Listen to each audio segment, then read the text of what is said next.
inspect the bus, huh? Please. Just go at the far end, then you'll come back. Well, we are here, one, to mark the end of this partial build. I think some of you attended when we received the bus from the port early in December, and they came here semi-built. They finished, and this is the last bus before it's dispatched to Nairobi. So for us, it's a good partnership with AVA because it gives us an opportunity to be able to scale. And if we're going to scale and make this a household electric bus is a household item in Kenya, we can only do that through local assembly. So as Martha said, we are looking forward to, this was the first step to do a partial build. In going later this year, we expect to be going full CKD, where the vehicles will come completely knocked down, and with the partnership with AVA, we would be able to have them assembled here, and for us to be able to pass them to the customer. What for us, what's most important is, one, we have proved that it is possible to do this assembly locally, and that way we, without actually the effects of any job losses, or and actually then we'll be in a position to be able to also go to government and say that this new technology can be done here, and then and the resultant tax and all the other incentives that are available to local manufacturing then can be also passed on to electric vehicles. We are selling this bus for 5 million shillings plus VAT, which comes to 5.8 million shillings. So for 5.8 million shillings, a matatu sacco or matatu investor or owner can actually have this bus on the road. Thereafter, they also simultaneously sign a battery subscription lease with ourselves, what we call pay as you drive, and then we become for simplifying it, we become almost like their petrol station. So for the pay as you drive, the 20 bob per kilometer, we provide all the charging infrastructure, we provide all maintenance and all fuel and all that, and we even clean the buses overnight. And where the buses will be charged, there's a dedicated charger for every bus. So that is the process we are doing now. In February, we will be launching the different charging points that will support the 5 or 6 circles that are taking the first 15 buses. Over the last 1 year, we've been running 2 buses in Nairobi, and that was our pilot test. And for that pilot test was to be able to, one, understand how do electric buses operate within our Kenyan terrain. That has gone very well successfully. It's been very successful. We've been doing around 280 kilometers per day with those buses, and they've had an 98% uptime. So in the last 1 year, I would say 11 months, we've not had any major breakages with those buses.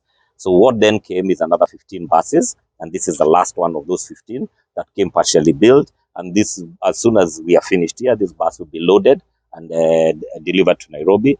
In Nairobi, there'll be a bit of validation testing, charging, and then we will then start the process of handing them over to customers, and the customers are matatu operators. So by March this year, these buses will go into passenger operations with different circles. In our model, where our model works on what we call pay as you drive. So the operators pay us per kilometer, and in that 20 shillings per kilometer, it includes all routine service and maintenance, all charging, and any other repairs that may come up during that period. So we are in the process of setting up the charging infrastructure. Over the last 1 year, to support the 2 pilot buses, we have been charging them at our depot on North Airport Road in Nairobi. We are currently setting up a depot in Kikuyu to just support the Waiyaki Way route.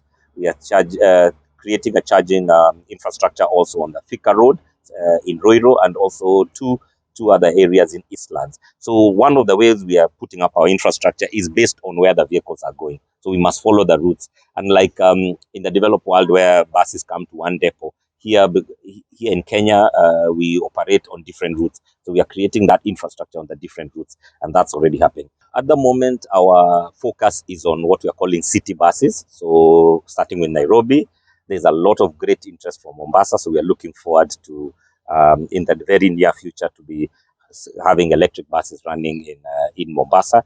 But intra-city, where we're moving from one city to the other, is not in the immediate future. But I can assure you that in the next 2 to 3 years, you will be able to take an electric bus from Nairobi to either Mombasa or maybe shorter distances. We'll start maybe with your Nakurus, your Nyeris, and then keep increasing. Because you can't just put a bus, you also have to put in the infrastructure that is required. But again, if you saw the budget policy paper that came out last week, they said the government is going to support infrastructure of electric vehicles. So with that support, and if we get that budgetary support, then that inter-county buses will electric buses will become a reality much faster. I think it's common knowledge that in Kenya especially, almost 50% of all our pollution or greenhouse gases comes from transport sector, and majority of that is actually the public transport sector, which we call the matatu sector. So with this electric bus, and coupled with the fact that Kenya's energy, the energy on the grid is 90% renewable, then this gives our environment a really big boost. One bus like this in a year is mitigating around 50 tons of CO2. So yes, it is a big win for the environment. It's a big win for the energy sector, because if we then are able to take up, we charge mainly at night. 80% of the charging is done at night, because in the day you're hoping the bus will be in passenger operations. So that way it creates an uptick, and then we also save a lot of money as a country, as that money will not be used to import fuel from other countries. We'll be using locally produced green power. And it's with great pleasure that we've been able to work with BasiGo on this fully electric bus. The bus itself is manufactured by BYD in China, and they are by far the biggest electric bus makers in the world. So it represents a big step forward for the country and AVA itself, that we were able to partner with BasiGo and move into this new area of electrification and electric vehicles. So we're very much looking forward to the next step, which is bringing in CKD kits for this bus and for other models, where we can do what we do best, which is assemble vehicles from scratch. This bus itself involves around about 120 people in terms of the total build.